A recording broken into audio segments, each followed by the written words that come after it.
Well, thank you for joining us this morning. We're going to be talking about completing the prospectus, and just so you know why there's sort of national faculty meeting things all over this presentation. This is the presentation that was from that meeting, so this webinar is sort of connected to that. And I was happy to talk with some of you in person about this topic and happy to be discussing it again this morning. And so glad that you're all here to join me this morning in discussing this. And so I'm the academic research coordinator on the research team, and there's another coordinator on the team as well as a large group of faculty who also help review prospectus. So basically what happens is, as the prospectus get approved from the chair and from the second in task stream, you're all probably very familiar with the screen that's being displayed right now in task stream. Once you get to that step where it's the program director prospectus review, then prompts to our team to review the prospectus. And that's college-wide. So this is for all College of Education. You should see this kind of a screen in task stream, and this has this kind of a step. Just to note, since I am showing the screenshot from task stream, that very first column that you see here, this prospectus preliminary development, this is a fairly new column that was added probably a few months ago. And this is really meant to just help you out. It's an optional step. And so if you do input a prospectus there, if a student inputs a prospectus there and the chair reviews it, or the second member reviews it, or you do some type of, draft sharing, that kind of thing, it's fine to use it for that. That's what it's for. But just kind of note that if you're reviewing there and only input a document there, it will not prompt to the program director. I might, just so that you know, I might start using the term PD. So if you hear me say PD, that means program director. So just kind of note, I'll try to not use that acronym, but in case I do.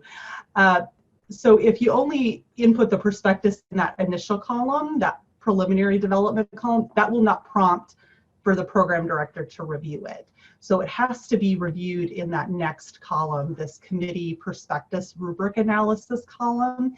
And so in that column, of course, the student inputs the prospectus, the chair reviews, the second reviews, and then the chair has to go in and reconcile. And once all that is done, then that will prompt the program director review. So only when that column is completed and marked as met will it prompt the program director to review.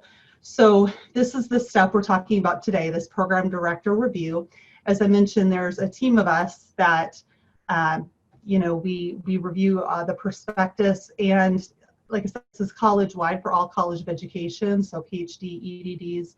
And I'm going to go into the basic sort of what happens in terms of the steps. So once that happens, once a prospectus is flagged as in that ready for being reviewed step in the program director review step, then we're alerted to that. And that document is assigned to an initial program director designee reviewer, sort of what we call that.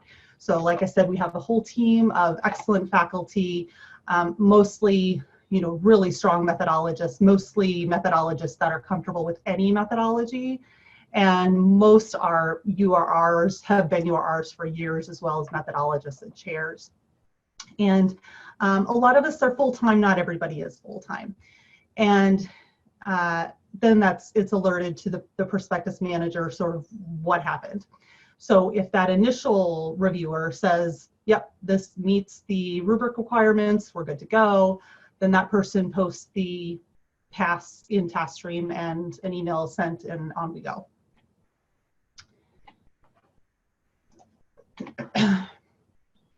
If that first reviewer determines it does not meet the rubric requirements, that first reviewer makes comments in the document, and we've all been asked to sort of mark ourselves as researcher or research. So if you see comments in the track change comments in the document that say research or researcher, that they're all the same. They all look like that. So if you see that from our team, you won't be able to see which ones are Christie's or which ones are someone else's. So just kind of know that's why that's there. So if that initial reviewer does determine not met, it will go to a coordinator, and it will go to the same coordinator because it's determined based on the student. So if the student is a newer quarter-based student, it comes to myself. If it is a legacy student, a semester-based student, it will go to Laura, who's the other coordinator on our team.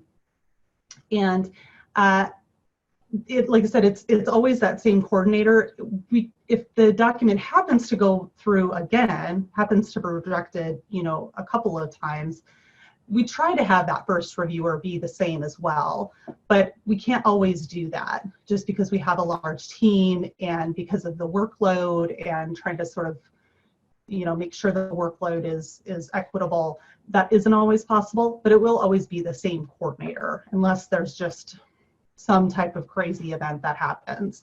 I guess we're in some type of crazy event at the time being. So if someone is out sick, which is rare, but at this challenging time, maybe it's not going to be so rare, but unless there's some different circumstances, the coordinator is the same because it's based on if the student is quarter-based versus semester-based. So you can know then that it's going to be the same, person who's sort of determining whether it's really a not met or a met. We do have high reliability, inter-rater reliability in terms of making sure that all the reviewers are sort of on the same page. But the coordinator does sort of go through and just, maybe we'll add comments, maybe tweak them a little bit, and just sort of make sure that everything is clear and getting as much feedback as we can. I would say that the unfortunate part, if there is an unfortunate part about having two people read a document, is that sometimes there's a whole lot of comments on a document that really is just not met, maybe in a couple of different areas. And so for myself, I know that I really take time with these documents and make sure that the comments are worded and as to come across in as sort of objective way as possible. I don't have a stake in it. I'm not, I'm not a program director. I'm not tied to any particular academic program. So, I'm just trying to be very objective about it and just determine if it's, meeting the criteria or not. I try to keep the comments kind, if you will, or hopefully they don't come across as harsh, because we certainly don't mean them to be. We're just trying to be helpful and trying to explain how to make it better, how to improve it, how to make sure it meets requirements, in the next draft. I try to give specific comments too, if, for example, let's say the problem statement isn't written as a problem or something like that. I'll try to give a suggestion of what might work based on maybe the rest of the document. I'll kind of look through and go, okay, well, looks like based on your plan for the methodology or what you have written as your research questions, that maybe your problem statement is really something like this. And I try to give some really specific feedback on that to really be helpful. But like I said, in that, I know sometimes then there can be a whole lot of comments on the document where really we're trying to be helpful, not be overwhelming. So just a few things to note. The prior submissions, we do review the prior submissions. So if the document comes back, as a second time or a third time, we do review what we wrote before. The unfortunate thing is, of course, this is an iterative process. So sometimes, I'll look at the previous draft and certainly there were improvements made or changes made, but sometimes the document has changed so much that now there's sort of other things that are needed to be commented on. And I know that can be really frustrating. And so what I tried to just kind of remind people is just like when working with our students in this iterative process, as things change, then of course sometimes the comments change. And I know sometimes that can be frustrating or feel like, this is a moving target or something like that. And what we're really trying to do is just make sure that it meets the minimum requirements. That's really all that we're trying to do. It doesn't need to be perfect. It's never going to be. That really isn't the purpose. It's really, is it meeting those minimum requirements? And just kind of a few things to just kind of keep in mind, and what I kind of try to remind faculty as we speak, if we speak in meetings or something about it, is that when you move to the proposal stage, the student in the data that we've collected is going to spend another year or two writing the proposal, right? So we don't want the student to spend that next year or two putting in that much more time and energy and resources then to find out that some of those key elements are not in place or are not going to work, and maybe doesn't find that out until the URR reviews or until the IRB reviews.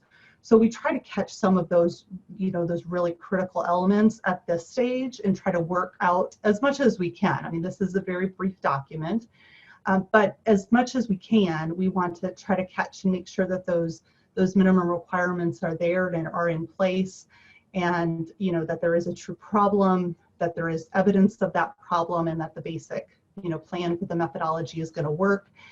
And like I said, it's just so that as the student moves into the proposal stage, that they already have some of those key elements in place. And of course, they're going to expand on some things. They're probably going to expand on their framework. They're obviously going to greatly expand on their literature review. So, we definitely keep that in mind. But we just want to make sure that some of those basic elements and criteria are met, are in place, so that there's more of a chance that that proposal is going to be successful and a little more smoothly. So after numerous fails, so at least 3, then we do alert the program director of the student for that, whatever student his document is being reviewed. So if there's more than that, so 4 or more, then the paper is often routed to CRQ to see if there's just something else going on. Is there some other additional support that might be needed for the faculty, for the student? Are we just not communicating effectively? I really hate to see them go to that point. I kind of feel, if we can try to talk early, I really encourage people to reach out and let's have a quick discussion. I think a phone call can really go a long way. I really encourage faculty to reach out to me and let's just have a quick phone call. It doesn't need to be an hour-long meeting necessarily. A lot of times just a brief phone call can help us kind of talk through some of the issues and the challenges, and we can get on the same page with what is needed. So hopefully the next time the review can be successful. So what we can do, as I mentioned, is we can answer specific questions, and oftentimes faculty will email me, just, hey, I don't understand this or that. Could you explain more about this? And I can definitely do that via email. We do that regularly. That's no problem. And like I said, a conference call can oftentimes go a long way as well, and just be really helpful just to talk through any issues and really just work through what's needed, and just so we can get on the same page, like I said, so hopefully the next time can be successful. We can review a design alignment tool, and I know that the current alignment tool is somewhat limited. I know it just has some of those basic, problem statement, purpose, research questions, kind of basic plan for methodology, but that can be helpful just to make sure that everything aligns. I find, though, that a lot of times the evidence to support the problem, particularly with an EDD study, can be quite a challenge. So we are also able to review that evidence. So if that's helpful, we are able to do that as well, sort of outside of a task stream submission. What we can't do is what we would call sort of pre-approve a paper or review an entire prospectus document outside of a submission, a task stream submission. And that's just because it's very time consuming to review, obviously, an entire document on top of official reviews that we're already doing. Also, I think in doing that, there maybe was a sense of some pre-approval. If we gave feedback on an entire document, kind of saying, hey, there's this and this and this, but otherwise, it looks pretty good. I think that could be taken as, some type of, pre-approval kind of a thing. So we want to avoid doing that. So we're not able to do that. But like I said, we can review a design alignment tool along with some evidence, and we're always happy to answer questions. And I always tell faculty, even after we've met, maybe once or twice even about maybe even the same document, keep asking those questions. This isn't it. This isn't a, one time at a meeting and that's all you get. Feel free as you're working through this document to continue to reach out and let me know if you continue to have questions. Okay, so what you can expect in the review is to see this kind of a statement at the beginning. And we try to not use a lot of this, repetitive kind of language. I kind of heard that sometimes faculty sort of just kind of skim over it. But the reason we have it is, for one thing, just to be consistent so that you can kind of know that this is what our team does, across the board. This is how we treat these types of things. We use blue highlighting for deal breaker type things, yellow highlighting for APA grammar type things, and green highlighting is often for the problem statement or purpose only, and you only see this sometimes. I think this isn't even necessarily used across the board, but the blue and the yellow definitely is used across the board. And that's just to be, like I said, consistent. And so that if there is a lot of comments, that for the faculty and for the students, that you can know that the blue highlighting is sort of the things to pay attention to. The yellow highlighting are things, hey, maybe want to look at these kinds of items, try to clean these up a little bit.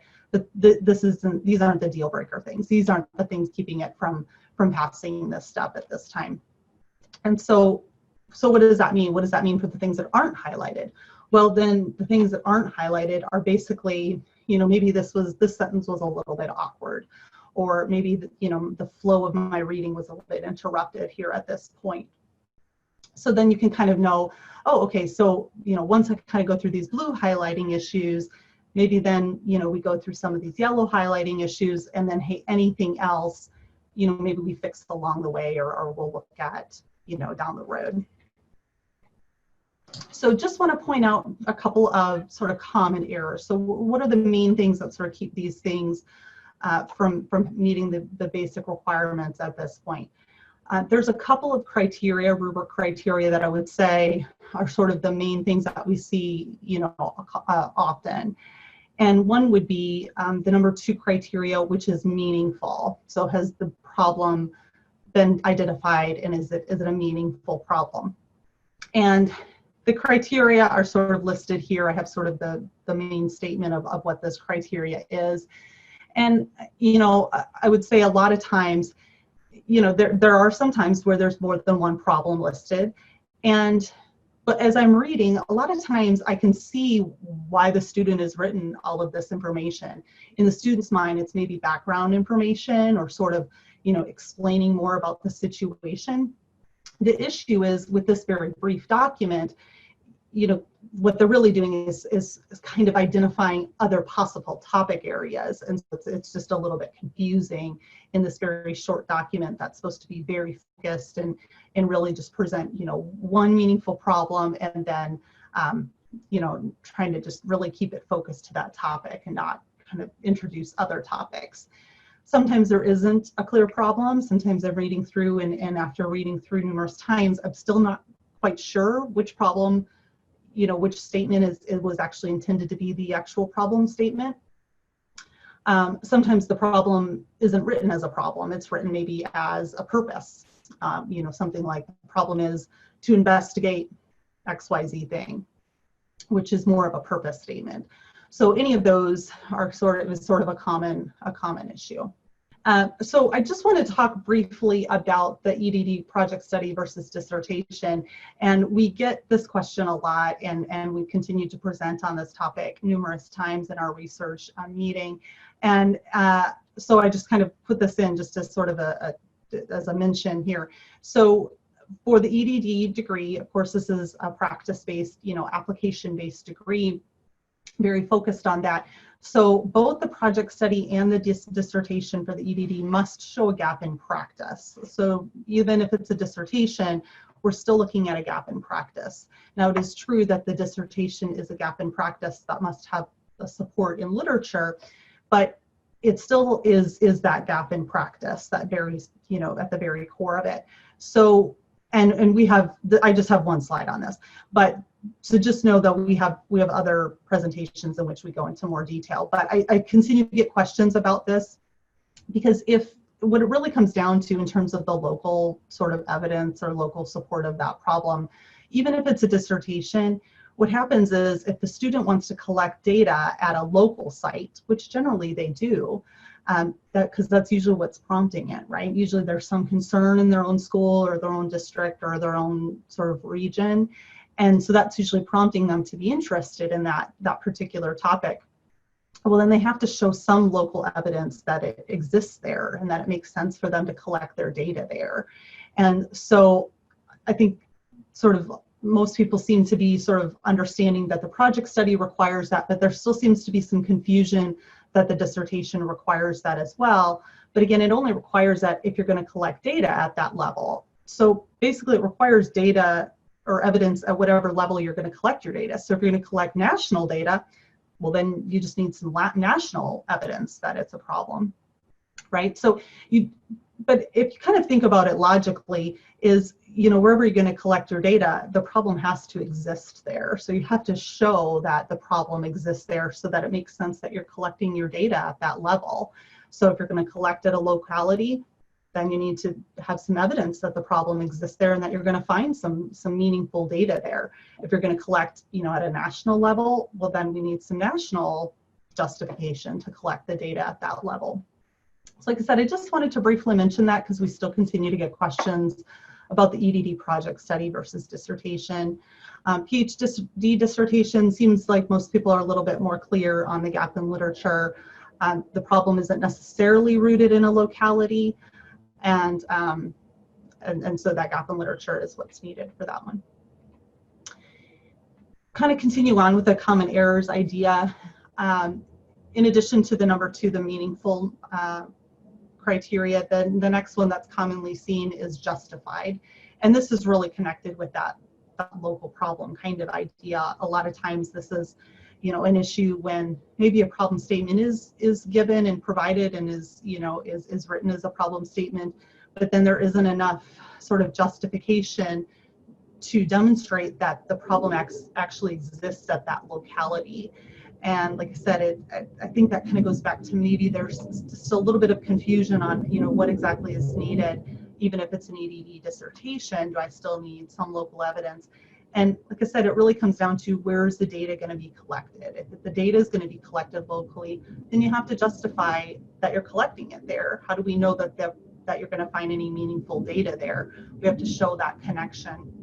And so there's lots of different places where we can find that kind of thing. I know it might feel a little bit awkward maybe to have these kinds of evidence, faculty meeting minutes and test scores and observations and school reports and that kind of thing. But of course we can't collect official data yet. We don't have IRB approval, but it does have to be sort of what we would consider publicly available data to sort of demonstrate that this problem actually exists there.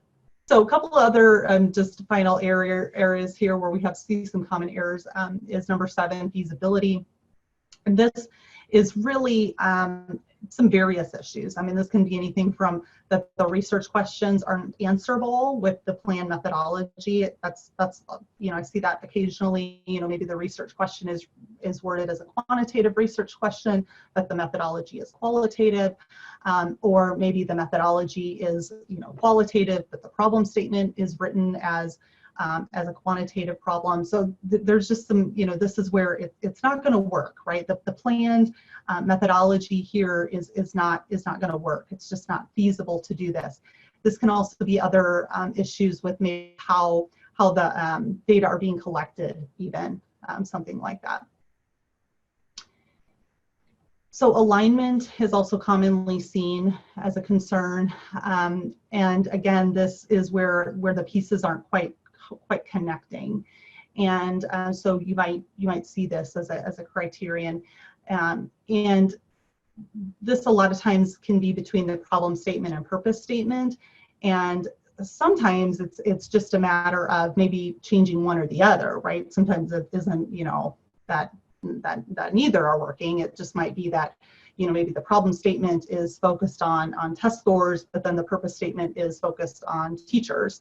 Well, then we need to kind of make sure that these are a little more matched here, or at least have a logical flow here, so that it doesn't seem like they don't fit together. the purpose statement and the research questions. Those should also have very, similar type of language. So this goes back to that alignment, sort of everything connecting and sort of flowing and having a logical flow and a justification in the document.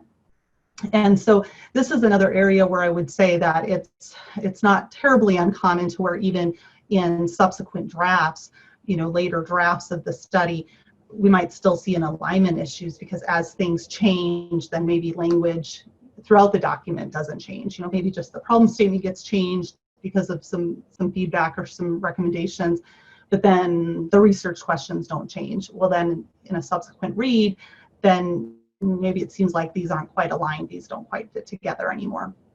So it's not terribly uncommon to see this criteria sort of hanging on as as something that's not met even in subsequent drafts, which I know can be challenging, but like I said, in this iterative process, this is just sort of what can happen. And this is really just kind of making the pieces fit together and justifying the plan for the methodology based on the problem statement. Thank you, everyone.